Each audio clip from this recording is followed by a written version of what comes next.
Y'all, hey y'all, I'm gonna try to get through this without tearing up. I feel emotional already. As soon as I hit record, and um, I woke up from a dream that I had, and I bust out in tears. And my husband was getting dressed. He was getting ready to go take our truck to the mechanic, and I was like, please give me a hug, baby, before you do anything. Just give me a hug. Sometimes I have dreams that's so emotional for me that's all I need at the moment. I need a hug. And this dream was one of them. And I'm sorry that I had my camera turned off because, I woke up and I'm not decent or whatever, but I needed to record this.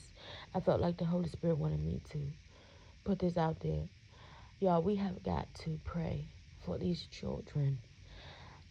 Listen, it's not going to be the last time I say this. God has given me a strong passion for babies. And I believe He gave me that dream for another reason, to make sure we keep praying. Um, I woke up from a dream where um, it was a little girl. She couldn't have been more than maybe four. And somehow I was in the basement. Me and other girls. Me and the other girls. I don't know. I guess they were like her babysitters or something like that, or maybe they were her cousins. Or I don't know. They were related to her, but they helped watch the kids of the house. But they had sent her upstairs. I think she had woke up from a nap or something, and they had sent her upstairs to hang out with her father for a while.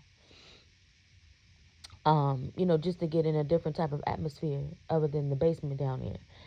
And the father, I mean, she probably wouldn't gone longer than, I don't even think it was 15 minutes or so. And he just like, he threw her back down the steps and just was like, just take her. Like, she getting all in this stuff, and she getting all over the place. And I mean, she getting all into everything and all over the place. And I mean, he just threw her just like she was just like a piece of trash down, you know, down. I mean, he not down the steps. I'm talking about he had gotten down the steps, and like, you know how you throw somebody to somebody else. He threw her like that to one of the girls, and my heart just immediately just dropped down to my stomach, because she had on a,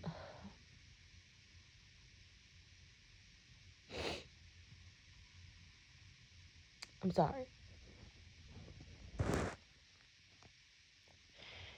she had on a little dress with a little white tights. And right when I was feeling, as soon as I seen him throw her, I felt neglect. But what she said is what tore me up. I literally I had to get up and leave. And when I went to go leave the room and cry, that's when I woke up, and I cried in real life. She said, "Why did you make me wear a dress?" And when she said it, I knew that he had touched her in her area, in her private area. And it's like I knew uh it wasn't the first time. So the first thing I heard or felt was neglect, and now the second thing I heard was sexual abuse. And when I woke up, and I looked up at my husband, and he said, "Good morning, man." And I said, "Man, I need a hug." And when he hugged me, I bawled in his arms, and I told him what happened in the dream. And I told him, I said, "Baby, I wish I could. I'm sorry. I'm sorry.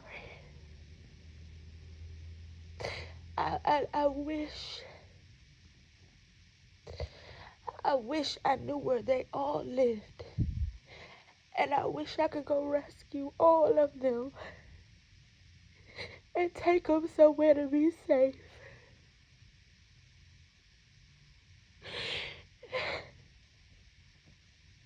Listen, nobody deserves to be sexually violated.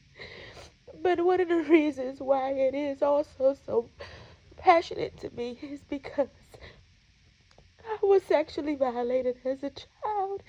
I was 6 years old. And so I know I have the experience, unfortunately. And it's so near and dear to me. And I know why God gave me the dream. Y'all, you have to pray for your children. And not just your children, but the children out here, period. There's so many children that are being neglected and violated and sexually abused. And, oh, man. And listen, and a lot of them have dealt with it. Uh, and some of them don't know as adults, even now. Young adults and adults, even now, they don't know how to navigate their life because of what happened to them. And so the result has been different promiscuity relationships. And some of them have gone, to the opposite sex and, excuse me, the same sex relationships, and they don't realize it's because of the violation from a child. Some of them realize it, some of them don't. But y'all, you have got to be like, and don't be taking your kids over just anybody's house. Now this dream, this person, I just had to know that it was her own father. My father did not sexually violate me. Let me make that clear. My biological father did not sexually violate me. No, but I was sexually violated at 6 by someone else. It was somebody's cousin, and I was over their house. Listen, I know we can't watch our kids 24/7. We cannot, where we, parents cannot be around their kids 24/7. But what you can do is have a prayer life. You have got to pray and ask God to give you the discernment to show you where not to take your kids, who not to have your children around, who not to allow your children to play with over their house. Listen. It's imperative, y'all. You gotta be praying for these babies out here. The enemy, the devil, Satan, whoever you call him, he is out to kill, steal, and destroy these babies. And he does it very subtle. Started out with stuff like this.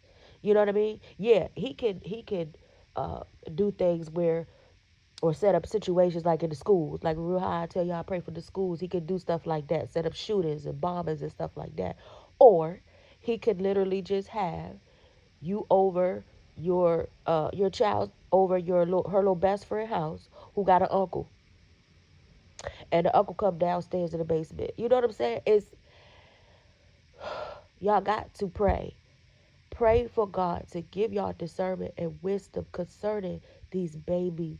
Like I told my husband, I said, I wish God would just tell me where they all were, and I will go get all of them. If I could, I would.